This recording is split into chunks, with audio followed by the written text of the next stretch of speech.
So, good afternoon, everybody. We have just started the meeting. I'm just checking that we have a number of participants.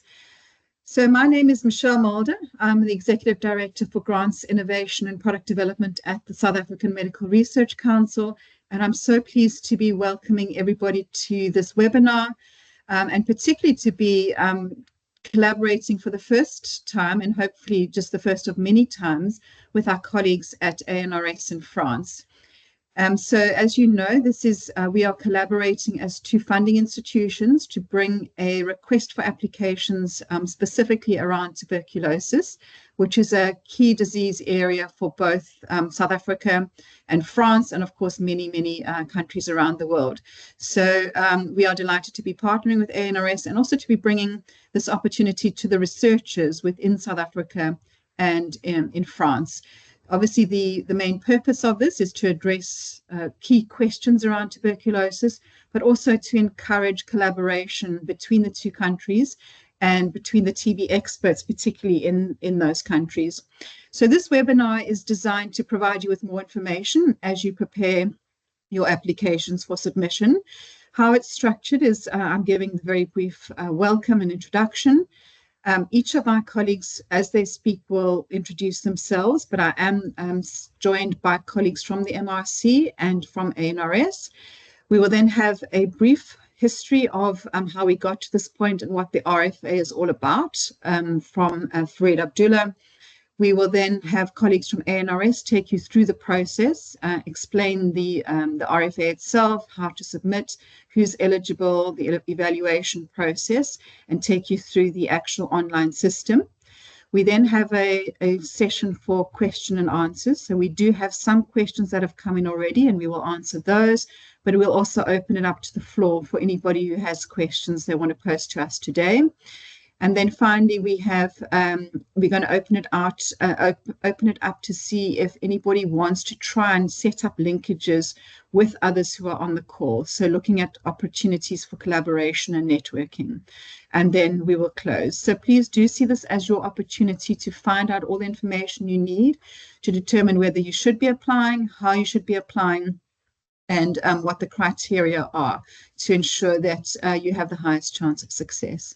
So with that, I'm going to hand over to Professor Farid Abdullah to take you through a little bit of the history and overview of the RFA.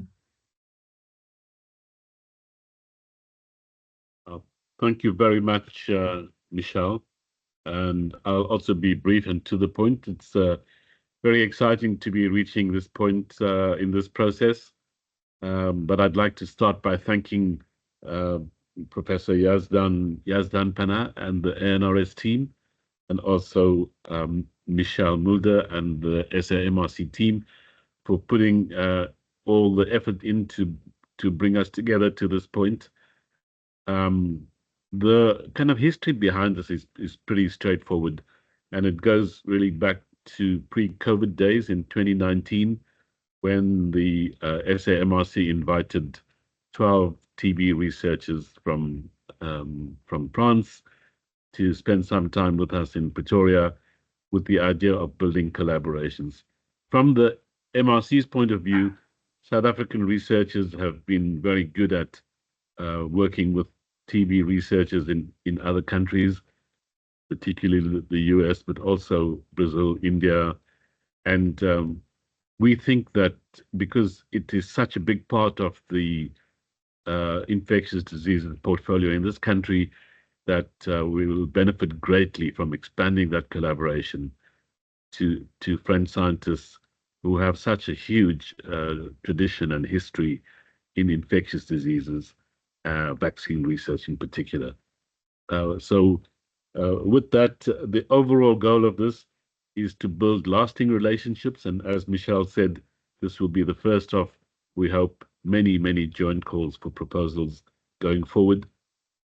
And in a strange kind of way, language has been a sort of an imaginary barrier between the Francophone and Anglophone worlds. And we have found, particularly with my involvement with the ANRS, that language is not a barrier at all. as I think we know more generally. So we also see this as an opportunity to bring together science from the Francophone and Anglophone worlds. With that, I'll go straight to the areas of interest. And you will have noticed that we threw the net quite wide because this is the first call for proposals. We didn't want to be restrictive. Perhaps future calls will be more focused on specific areas. But if I could go through the 5 areas of interest for both the ANRS and ourselves, and we spent quite a bit of time going through this. The first is in the area of, if you look at the RFA a little more detail, the area of epidemiology, pathogenesis, transmission, and perhaps new ways of thinking about the management of clinical, but especially subclinical TB. As you all know, subclinical TB has emerged as, quite a big portion of the burden. Around 26 countries, prevalence surveys have shown subclinical TB in the region of 50 to 60% of all culture positive TB. And it's thrown the cat amongst the pigeons for us to review the epidemiology, pathogenesis, transmission, but a particular focus on subclinical TB would be, very welcome in this proposal. The second area is novel diagnostics and biomarkers, and we've tended to focus on disease progression, but honestly, the field is open for building on all the incredible work that's happening with TB biomarkers and novel diagnostics. This seems to be just a little elusive. Research teams across the world are getting closer and closer to new diagnostics, and there are certainly some developments, but that holy grail of a simple peripheral blood measure of whether you have active TB or not is still out of our reach. Sorry, somebody could mute themselves. Thank you. And that's both for clinical and subclinical TB, and that opens up a whole new category of diagnostics. The third area is in the development of tools, diagnostic tools, novel tools for DRTB.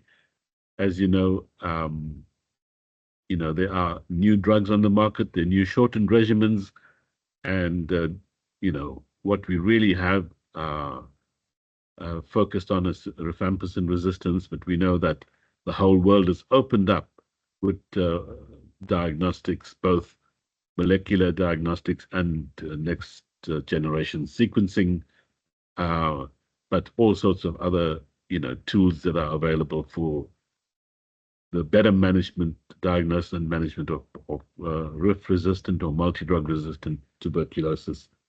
And we know that we need shorter times for diagnosis. I think we all know that phenotypic resistance testing for bedaquiline takes 28 days. By then, a lot of the patients who need to go to second-line regimens, are failing very badly, doing very badly clinically. So there's a lot to be done in that area, and the goals would be to have quicker diagnostics. But we all also know that we need a better price for all our diagnostics, because price is a significant barrier to scaling up both screening diagnostics for drug-sensitive and drug-resistant TB. The next area is an exciting area of TB vaccine research. We're all very optimistic about the big M72 vaccine trials, but if you look behind that trial in the pipeline, it's a little scary. So we've opened the net wide here to say work that brings together teams to look at new vaccine candidates, but also looking at biomarkers for immunogenicity and identifying endpoints for this work, but also looking at the experience of COVID. Remember that we're likely to have adult vaccines for TB, and it brings into question acceptability, feasibility, vaccine hesitancy. but we want to also encourage out-of-the-box thinking about new strategies, new vaccine strategies. And the last area, and then I'll stop, is in the area of new drugs, new drug regimens. Once again, with the WHO having announced shortened regimens, the whole field is open for 4-month and even 2-month regimens.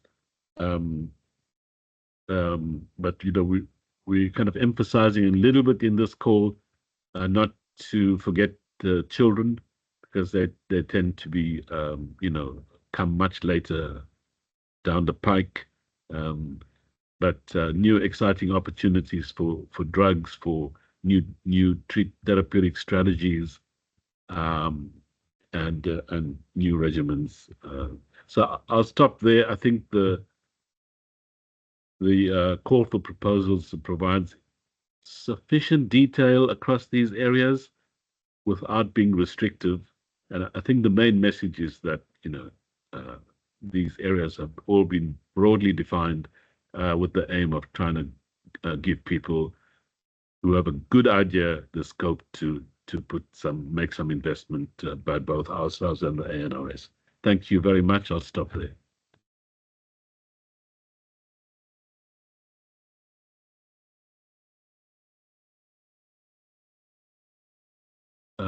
Karabo, I'm not sure we're going to go to next. So we will be having our colleague from the ANRS, Morgan, taking us through the explanation of the RFA submission, eligibility, and the evaluation process. Over to you, Morgan.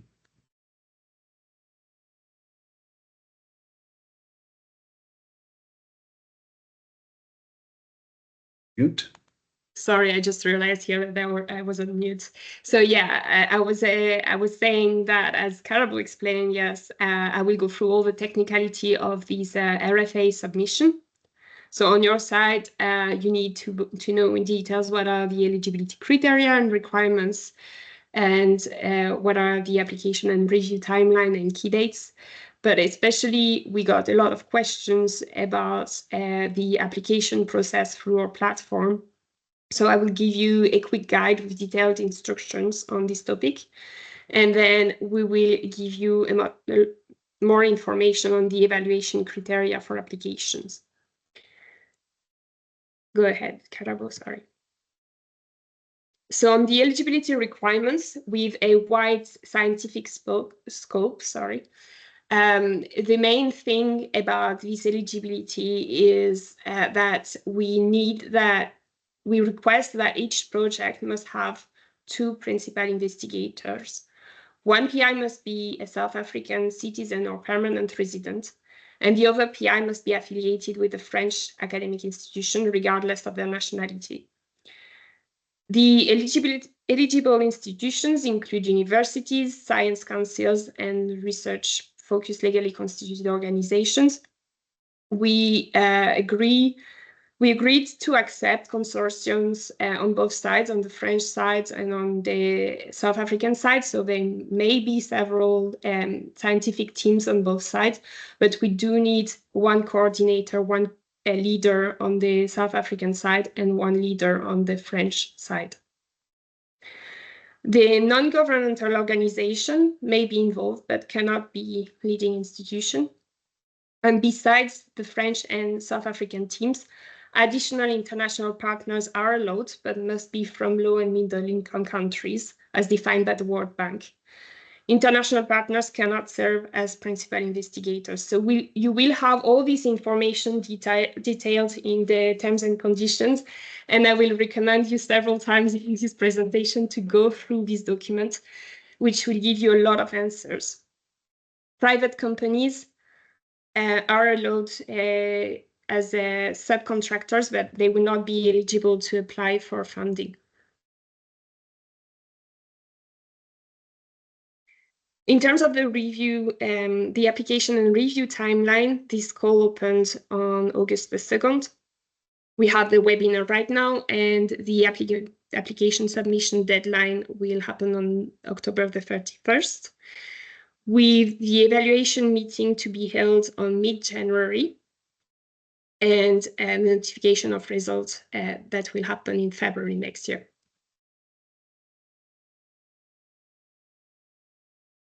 So for the submission of your application itself, this will happen through the ANRS MIE website on the page dedicated to the joint request for application between ANRS MIE and SAMRC, through the link that I'm giving here, and onto the web page. You can click on this tab, submit a project, that will send you to the Apogee platform. You can also access it directly on the Apogee platform through the link that is below. In terms of having this link available, these two links available, these slides will be shared with you after the webinar. So right now, a quick guide to navigate through the Apogee platform, because we got a lot of questions, especially about the fact that the platform is in French and is an issue for a lot of researchers then. But so first of all, we strongly encourage you to use your collaboration to the best with the French site and the French teams on the project, and work in collaboration on that for the constitution of your application. But also, I would like to emphasize that even if the start is in French, the core of the application can be switched to English. So you, at a certain point of your application, you will be able to switch in English. I will show you how. So this is the main page when you get to the Apogee platform. So you have here the information on top on the joint TB call with the information in both French and English. And then at the bottom of the page, you can find a way to identify yourself with your username and with your password. And if you do not have an account yet, you can create one. So by clicking on the link to create one, you will get to this page. And I put here all the translations on the different part of it to help you go through it. And especially there are some characteristics that your password must have to work. I also wanted to recommend you to avoid as much as possible the use of a Gmail email address, because this email service protection would block all emails sent by the Apogee platform, the automatic emails. So it's better to use another one. So once you generated your account and you log on the platform, you get to this main menu. I would like to use the opportunity to also tell you that to create one application, so this application will be only linked to one account. So you cannot access this application through another account. So there will be only one project holder able to visualize the ongoing application. And if you do want to share the information on the ongoing application, you may need to share your login details and get through the same account. So to get to generate your application, you need to click on this tab, the AAP Flash tab. And it will lead you to the next slide, so to the next screenshot. So these all are screenshots of the platform. So it will allow you to generate here. So can you get to the next slide for more details? So here you will be able to generate a new application. And you can also find a quick reminder of the information related to the call. But really, most of the information is available, again, on the terms and conditions and on the page dedicated on both the SAMRC website and ANRS dedicated to the call. The other very, very important information about this platform is that through this point, to navigate from page to page on this platform, please do not use your browser's back link, sorry. The only way to navigate through it would be through the tabs that you have at the bottom of the page. This one, sortie, means exit, and will allow you to go back to the main menu, but then they change through the different pages, and you can still navigate always through the tabs that are the bottom of the page. So this is the first part of your application. This is all your personal data. So the data of the project holder that will only be used to get to you if there is any issue. So yeah, go ahead with the next slide. Here, so this is just a translation again, données personnelles, personal data. So contact details, sorry, go back. And then you can modify this data. So modifier les données is edit the data. And again, use the tab, please, to go through the next step by using the tab validate, or close to go back to the main menu.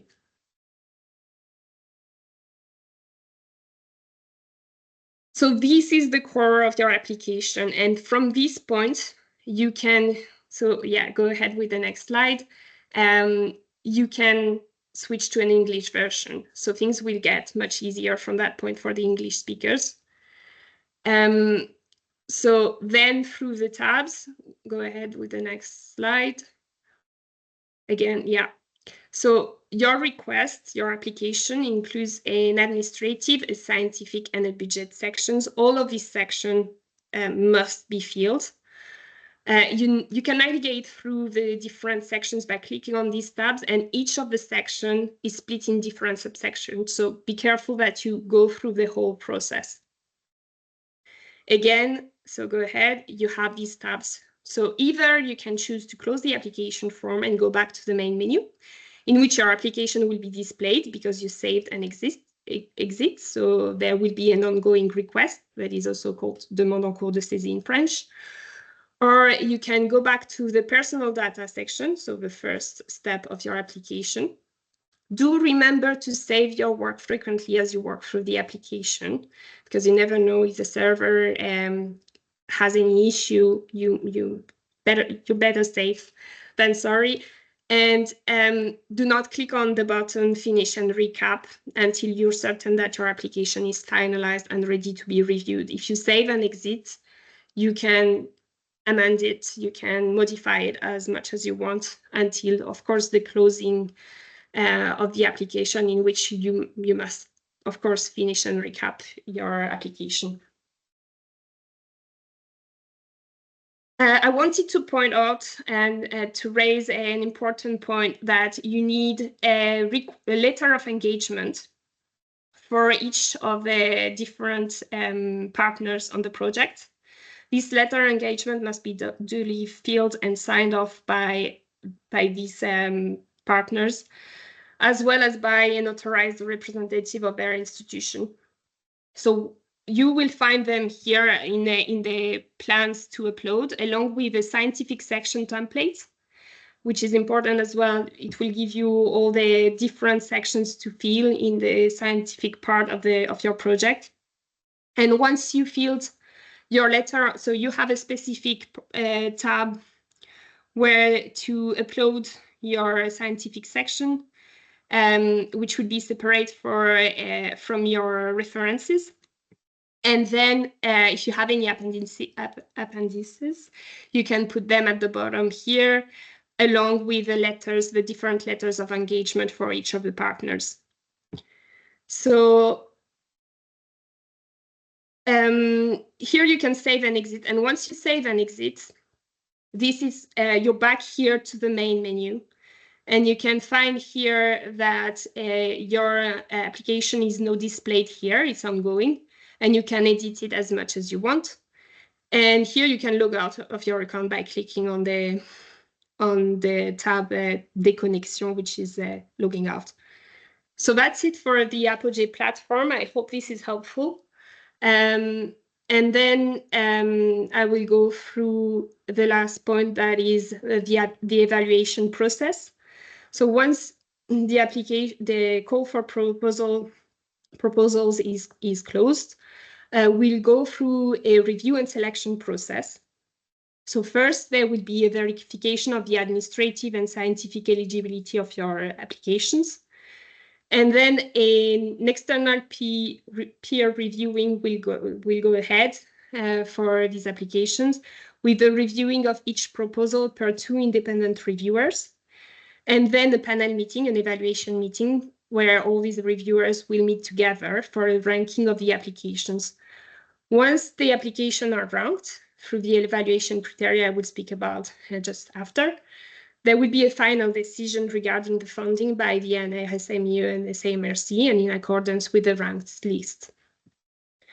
The evaluation criteria, to go quickly through them, but please do take notice of the terms and conditions because they are described in much more details there.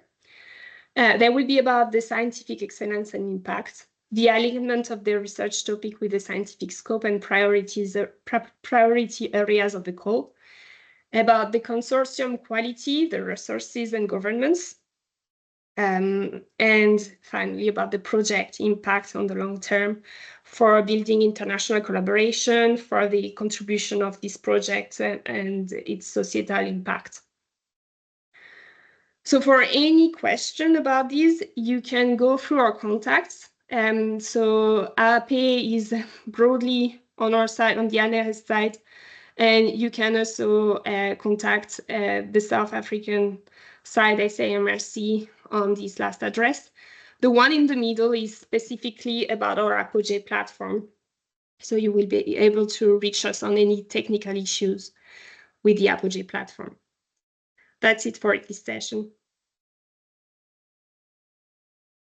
Oh, sorry, no, that's not. Sorry, I wanted to go through a summary of all the things I went through on this session to really point out the different, most important parts. So the first thing is the project must be submitted exclusively through this Apogee platform. Once logged in, you can find the call's scientific templates, the letter of engagement template, and the terms and conditions under the AAP Flash tab. And I told you already, but I really wanted to raise this, the importance of this information.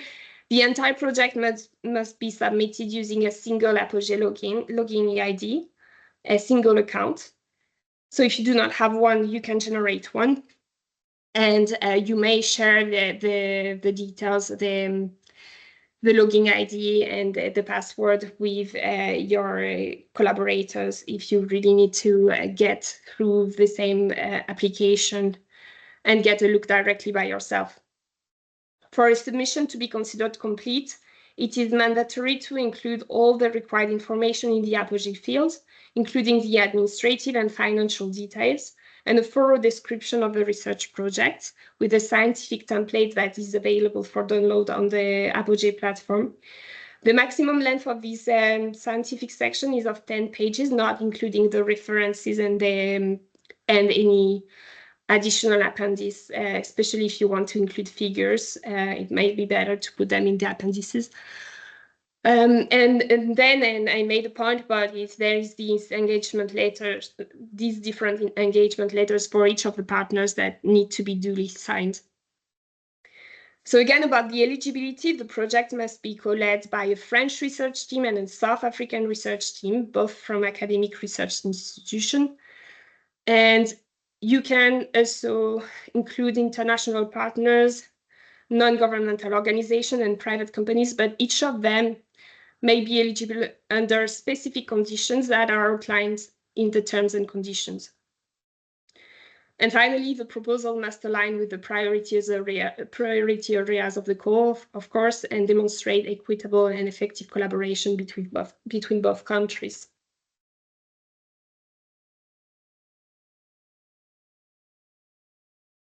Thank you, Morgan. We will now be moving to the next session on the program, where we will be looking at the question and answer session. And we're going to start with the 5 frequently asked questions that we received. And our team at ANRS will take us through some of the responses to those questions. And we will also open the floor up to questions that come from the participants. We do also have a chat function where questions can be posted. And we thank you all for actually submitting your questions during your registrations. We'll also touch a bit on those. If any of those questions are not answers, please feel free to actually raise your hand and we will respond to your question. Thanks, Morgan. Over to you. Yes, so I'm back to go back on the main raised questions. So the first one, is there a maximum budget limit for applications and how should requests be justified? So we did have a lot of questions about the budget and especially the budget limit. As we said before, there is no, and in the terms and conditions, there is no specific budget cap for individual applications. The funding request should be reasonable and justified based on the total available pool of up to 3 million euros. However, considering the amount of questions on the topic, we wanted to give a little bit more indicative information about it. So to give you an indicative of the range of budgets for applications we are used to get, they would range from 200,000 to 500,000. Considering that in all of these, so all the budgets for your application should be correctly justified according to the size of your project. And our intention in not giving more details about an eventual budget cap was to avoid having anyone restricting themselves on a minimum range or a maximum range. So all projects will be considered, with the most important part being to correctly justify the budget amount you are requesting. So the second part is, the second question, is how will the funding be distributed between the French and South African partners? The funding will be awarded through two separate agreements with the ANRS MIE on one side and the SAMRC on the other side. So the SAMRC will directly contract with the South African applicants, while the French partners will have a separate agreement with ANRS MIE. And each agreement will include specific terms and conditions that are depending on the agency. The third question, what are the requirements for submitting application? So the applicants should submit this joint, so as I described, the applicants should submit a joint application with a French and South African principal investigator. Considering the scientific scope that is quite wide, I think that would be the main eligibility criteria here. The fourth question, can an institution submit multiple applications for different projects, and how does the process work for multiple PIs in France or in South Africa, actually? So these are two different questions. So the first one, yes, institutions can submit multiple applications for different projects with separate PIs. However, proposals cannot be duplicated across concurrent ANRS MIE calls. And the second part of the question, yes, each project, even if each project must have one South African PI and one French PI that are coordinating on both sides and coordinating the project between them, and would act as a main point of collaboration. We do accept additional partners and consortiums as co-PIs on both sides, so in both countries. And we also, as we already point out, accept international collaborators as long as they are working in low and middle income countries. And finally, the last question, are commercial organizations eligible to be partners? And what are the criteria for leading institution? So the call is open to public universities and research institutions in France and South Africa. French private not-for-profit organization and South African University and Science Council can be leading institution. Other non-governmental organizations such as Médecins Sans Frontières are eligible for funding, but they cannot be leading institutions. So if you have any additional questions, go ahead. You can either write them down or raise your hand. Thanks, Morgan. And I think we actually on track in terms of time. We do have one question on the Q&A. So we have Philip online. I'm not sure if you would like to actually put your question out and we'll have it answered. I'm just going to unmute you.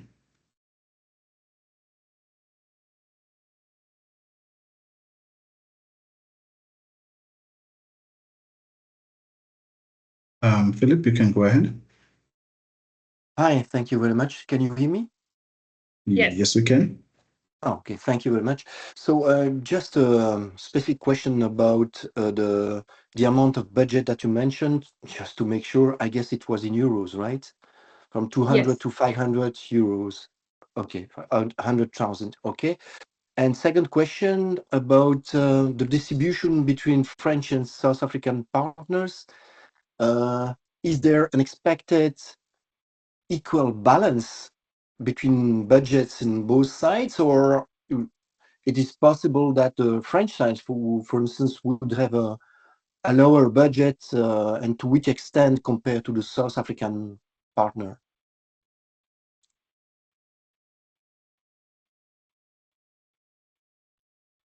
So yeah, I don't know who wants to take the lead on this question. So I'm happy to answer that one. So, at the end of the day, as Morgan mentioned, it must be justified. So the budget must really be directly mirroring what you plan to do and the level of effort. So if most of the work is going to be happening in France, then it makes sense that a higher proportion of the budget goes to the French collaborators. But we would hope to see a fairly equal collaboration. But we do. It really is about where the work is going to be done and the level of effort that will be expended. So it doesn't have to be exactly equal. Okay, makes full sense to me. Thank you very much. Thank you, Philip. Next up, we do have another question from Elizabeth. I hope I can unmute you and allow you to actually pose your question.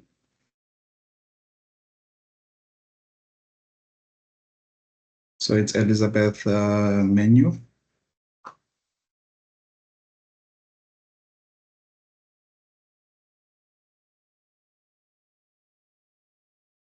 Okay, I'll read the question. So the question says, do you plan other calls? If yes, annually, question mark.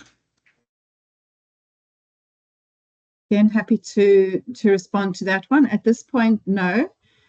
This is the first sort of pilot, I guess, collaboration between the MRC and ANRS. And this joint call is specifically budgeted over a 3-year period. And that means we will have an entry of projects or awards after this process. And those awards will continue for 3 years. So that will take up we assume, the entire budget. So we will not be running another or an annual call on this. We are in discussions about potential collaborations in other areas, other infectious diseases, but at the moment there are no plans to run a second TB call jointly next year. Thanks, Jenny. On to the next question. We had a question from Matt Smith. I've unmuted you. If you can go ahead with your question. If not, I can read it. Hi, yes. I'd just like to know if we may have a third partner from the Italian Institute of Technology. Would that be allowed?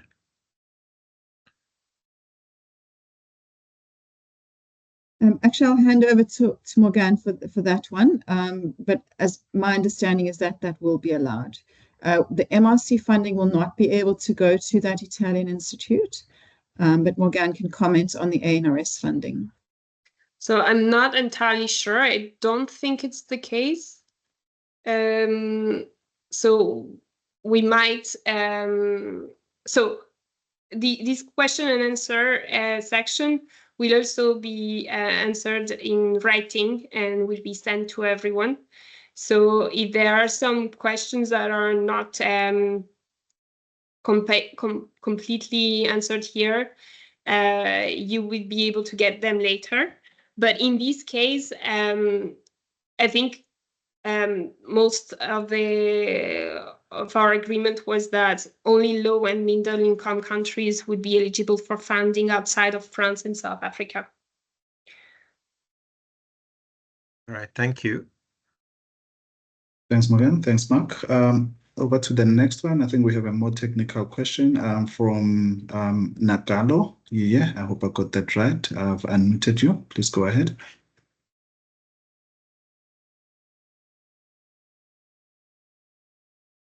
Okay, so thank you for giving me the floor. So my question is regarding the implementation and the implication of developing country. So is it possible to have the developing country institution involved by providing the primary sample of patients, and then the South African and French institution will support with technology and expertise? Thank you.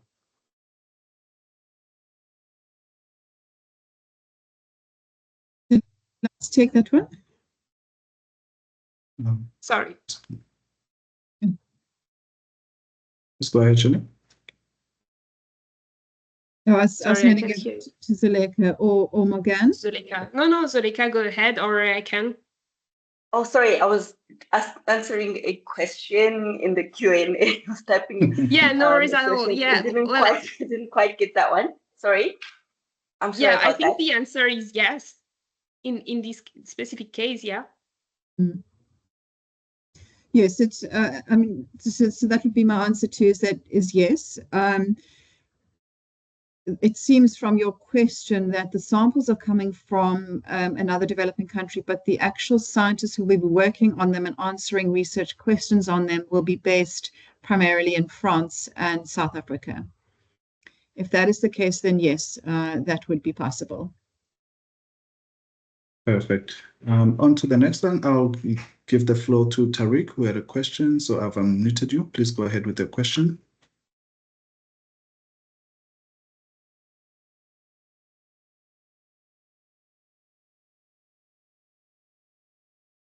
I think that's the question I was answering. So the question was, is there a requirement to travel between France or South Africa with any frequency, and whether there are travel guidelines between sites? So I've posted the answer there, but I can just say quickly, there is no specific requirement for travel between sites, but travel may be budgeted for, but it must be properly justified according to the needs of the project. Oh, thank you. I just read it. Thanks. Amazing. Thanks, Zuleika. So we do have another question from Ntombi Sikwabela. So the question is, it is still not clear to me whether NGOs can lead or not. So I think I'll hand it over to Morgan and the team just to clarify. Sorry, can you repeat the question? Okay, so the question is, it is still not clear for me whether NGOs can lead or not. So that's the question. I'm sorry, I think I don't get the main word here. So NGOs. Yes, all right, NGOs, okay, yes. all right. No, they cannot lead. They can be partners, but they cannot lead. They cannot act as one of the two leaders on the French side and the South African side. Thanks, Morgan. And they can receive fundings as well as partners. Perhaps Michelle can comment on some of the big TV research NGOs, like the one Ntombi is from. Our understanding is that most of these NGOs have a university affiliation. Michelle, you want to comment on that? Yeah, so in South Africa, the MRC generally allows those who are set up specifically to undertake research. So non-profit organizations specifically whose primary mandate is to undertake research. We do allow them to apply as lead institutions as well. But they must be, primarily a research institute.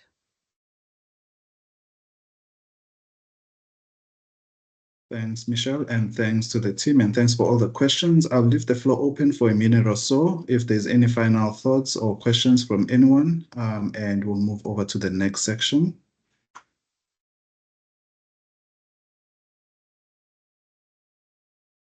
If I could just say, if there's any doubt from what we're broadly calling NGOs, I know there are people on this call from FIND, from the TB Alliance, from those South African NGOs, which are leading agencies. If there's a question or any confusion, please reach out to us, ANRS and MRC, and we can give you then a more specific answer. Exactly, that would be the same on our side. So if an NGO is primarily set up for research, they can apply as a leading institution as well. So these a lot of information is again in the terms and conditions. So I recommend to read them, but we are available for any question on the topic. Amazing. Thanks, Morgan. Thanks, Farid. Thanks, everyone. So moving over to the next session, so we'll be looking at opportunities for collaboration and networking between researchers. We do have tools that have been made available for people to connect, and I will hand it over to my colleagues at ANRS just to give us an overview, and I will be taking you through a brief overview of the tools that we have available. So Jamila? Hi, everyone. So as Karabo said, we do have a platform, so it's the RedCap platform that we built so that it would be an opportunity for researchers to match, and the entire goal is to be able to look for collaborators. So the principle is that after you sign up on the platform, you can complete your details and make sure to review the disclaimer and accept that your information are going to be publicly displayed on the platform. And then what's going to happen is that with researchers displaying their interest in what type of collaboration they're looking for and what is the topic of the scope of the call they're interested in, we're going to have a sort of database that's created where the different researchers who've signed up on the page going to have access to. And so that we hope that that database is going to be a source for collaboration. So you're going to be able to go through it and see who you can contact and start working on a project. And I'm going to let Karabo maybe go through the platform and give you a little bit more details about that. Thanks, Jamila. Going through the portal that we've actually created for the matchmaking sort of platform, we are using a RedCap platform, and we will share the link. So the link is also shared with the call information. So by clicking on the link, you will actually get a form on RedCap. If you are new, you'll be able to actually complete your details, which is once you click on the link, this is how the form would look. You'd be able to actually include your details. And we encourage applicants to actually read the disclaimer, as this is meant to be a public dashboard where information would be made publicly available for collaborators to be able to find each other and collaborate based on common interests. So the disclaimer, you would have to opt in or out. If you opt in, we will share your information on the dashboard. And by submitting, by finishing off including your details, you need to submit, and that's when your information will be filtered through to the public dashboard. So this would be how the form looks. This is where you'd include your details. This would be the disclaimer, and this would be where you would actually click to submit, and this would take you to your next page where you would have your return code. So please do take note of your return code should you want to make any modifications to your sign up. And we do have a click on here to actually go directly to the dashboard. So with the dashboard, you can actually go through to the dashboard by going onto the main page, where you can actually click on the top here to actually go to the dashboard. So with the dashboard, this is how your information would actually be displayed. So with this, you can actually scroll down to actually see who's actually inputted any information and actually read up on their interest on this last tab, and you'd actually have their details to actually go ahead and contact them to actually connect. So if anyone experiences any issues with actually signing up to the portal, please feel free to actually contact us on the emails provided. And yeah, I'll hand it over to the team just. So yes, sorry, go ahead, Michelle. Thanks, Jamila. I just wanted to reiterate that this tool is for those who obviously have their own particular area of interest in the TB priority area and really don't know how to find like-minded partners. So you can put as much detail as you wish. Obviously, the more detail you put on in terms of your own research area, the more likely you are to find somebody with a matching interest. It's not a system, it's not a portal that you have to use. It's really just a tool that we've provided so that identifying a French counterpart is not a barrier to you being able to apply for this. So please do use it as you see fit, but do realize that this is a publicly available dashboard. So whatever you put on here will become public information. It will be closed down after the call is finished. But until then, it will be displayed in this format. Yeah, so it's like a dating service. So be careful what you say on it. Make sure that what you say on it is what you want to say in public, and you want to attract the right partners. Amazing. Thank you so much for it. I'll hand it over to Jamila, who's going to take us to a more interactive session. Thank you, Karabo. So one thing that we noticed, so for the registration of this webinar is that a lot of you showed interest in looking for collaborators, and actually only very few of them were on the platform. So we really encourage you to go through the platform.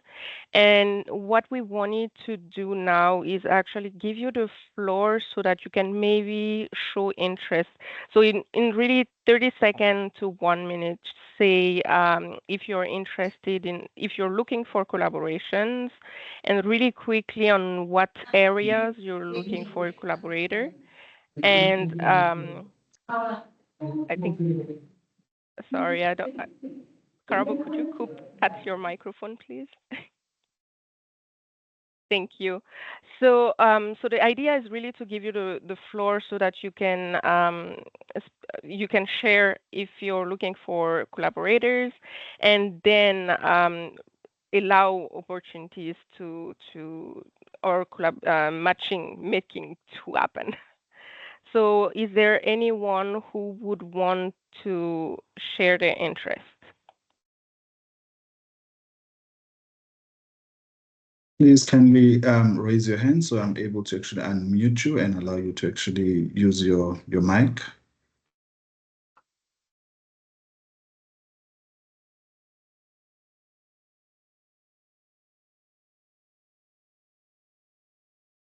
So I don't know if you have anyone, any hands raising in the chat. I don't have anything either. Maybe I'm just going to give an overview of what we've received. Maybe people are going to be more comfortable going to the platform and being more open there. So some of the interests we've received so far are a lot of researchers looking for French collaborators, South African collaborators, for instance, in mental research and disease, the intersection between both. We've also have others' interest in drug discovery and drug discovery of MTB. We've also have others on small molecule inhibitors, discovery, and glycoscience. Also in vaccine research. So yeah, definitely we do have a lot of interest, either people, researchers looking for collaborators either in South Africa or France. So maybe if there's really no one here who wants to take to speak up, we could again encourage you to go to the platform. So here's the link on the screen. So it's the RedCap platform, and you could definitely use that to find some collaborators.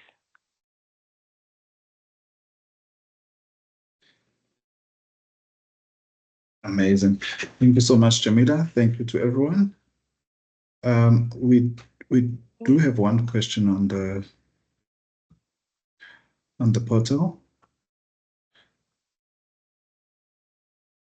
Yes, so we have Elisabeth Menu, who says that they're interested in a collaborator, and I suppose a South African collaborator, and their department, their expertise are in preclinical models, especially in non-human primates, with an interest on pathogenesis, vaccine, and treatment. So thank you, Elisabeth, for sharing with us. And again, do not hesitate to go on the platform. It should be really useful. We hope it's going to be really useful to you. So perhaps I can just mention, so the question here is preclinical models, non-human primates. So you're looking for a South African collaborator. So what we do know is we have non-human primate facilities at the SAMRC, and we can put you in touch with the right people there, and they are working to some extent on TB. I think those are the only NHP facilities that I'm aware of in South Africa specifically. Thank you, Michelle. Okay, we do have a hand up from Elizabeth. We'll just.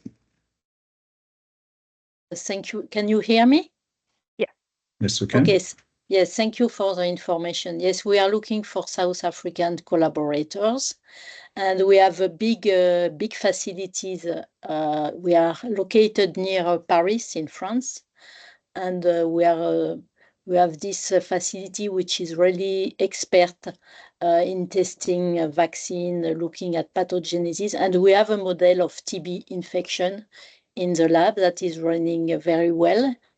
So we will put our text in the platform. We were just waiting for the meeting today. So if anybody is interested in the South African part, we might get in touch, of course. Thank you very much, Elizabeth. Thank you. So we've actually accounted for more time than we actually needed. So I'll leave the floor open for any thoughts from the applicants or any additions, and we'll move over to the closure. So I'll just open the floor up for a minute. If you have anything to add, any clarity required, please raise your hand and we'll open up the floor.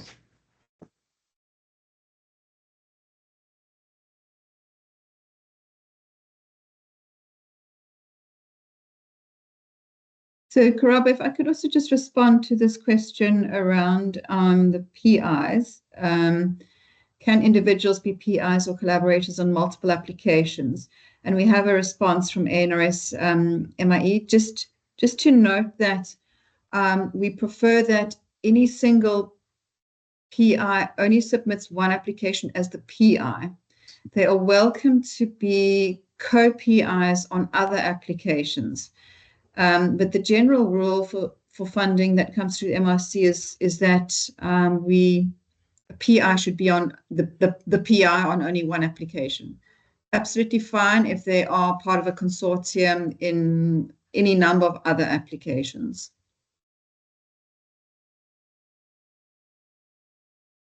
Thanks, Shelley.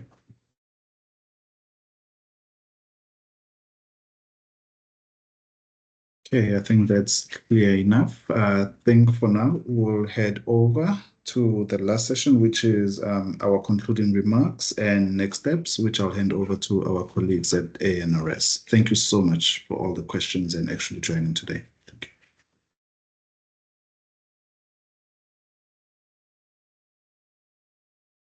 you. Karabo, could you unmute Claire, please?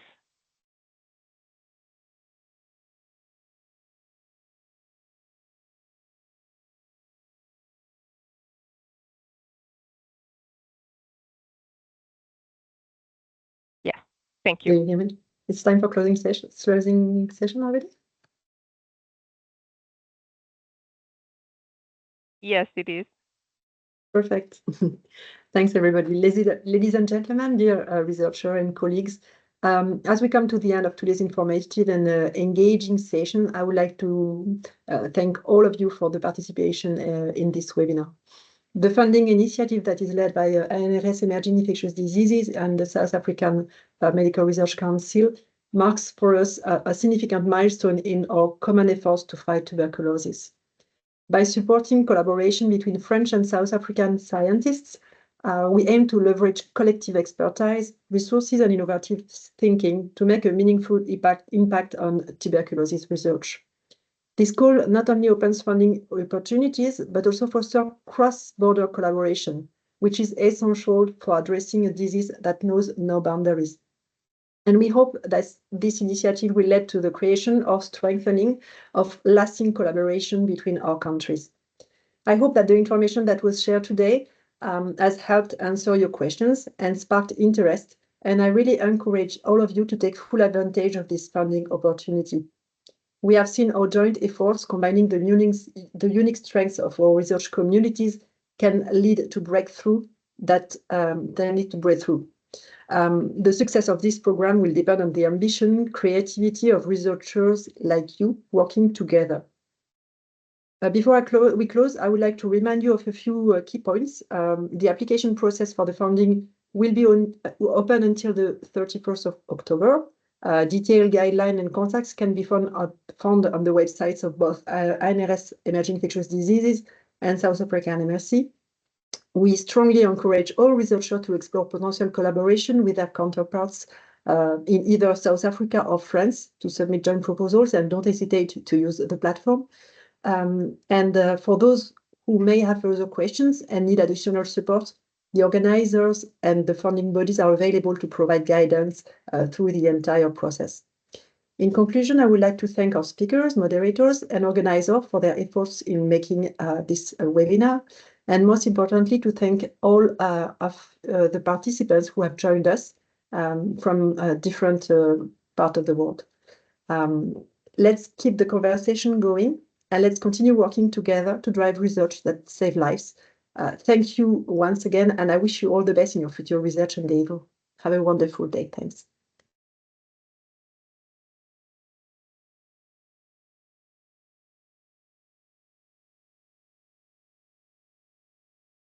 Thank you, Claire. Thank you, everyone. With that, we will actually officially close the webinar. Thank you so much, and feel free to contact us. Thanks, everyone. Oh, there's one last question.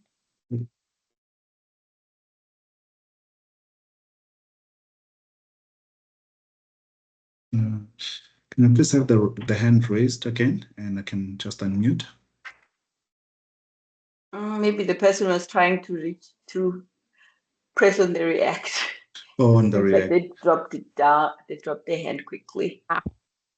Here we go. So, thank you so much, everyone. Bye-bye.